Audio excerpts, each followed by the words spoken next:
Today it all looks calm. There's a brisk breeze from the southwest with occasional strong gusts, but the sea itself is relatively flat.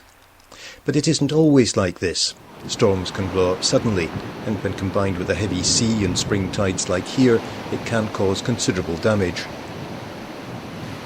These were the scenes at North Berwick just last month, taken by the local rowing club. One of their boats was almost destroyed, along with many other vessels and parts of the harbour itself.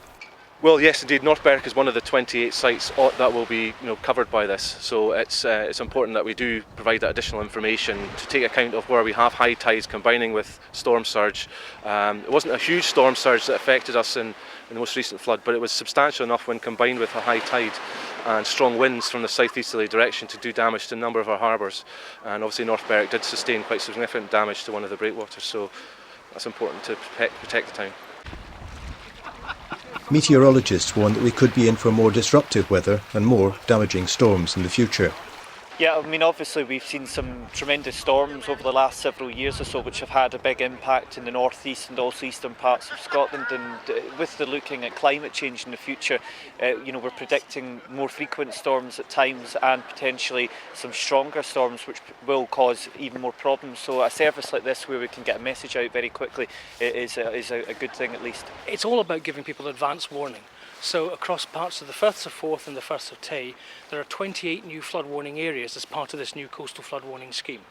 People can sign up to get floodline messages direct to their phone, by text, by voice, to their landline, to their mobile, which will give them up to 3 hours worth of notice of predicted flooding in the areas that they either live in or they work in or even travel through. You already see this devastating impacts that the storms that we're having today are having on our local communities. If we just add a little bit more oomph into those storms, we're looking at bigger storm surges at times.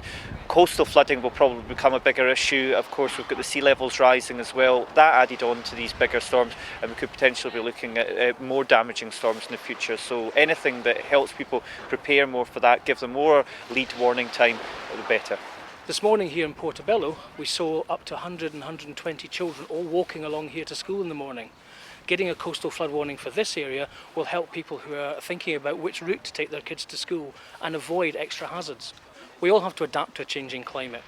Organisations, governments are doing their bit to help us all adapt. Individually, we have to take actions as well, whether that's signing up to a warning service, thinking about the routes that we use, making sure that our homes, if they are in flood risk areas, have good insurance, that they have good flood protection built in, and that's up to the individual householder to do. Let's not pretend it's all somebody else's problem. It's not. We are part of the solution individually.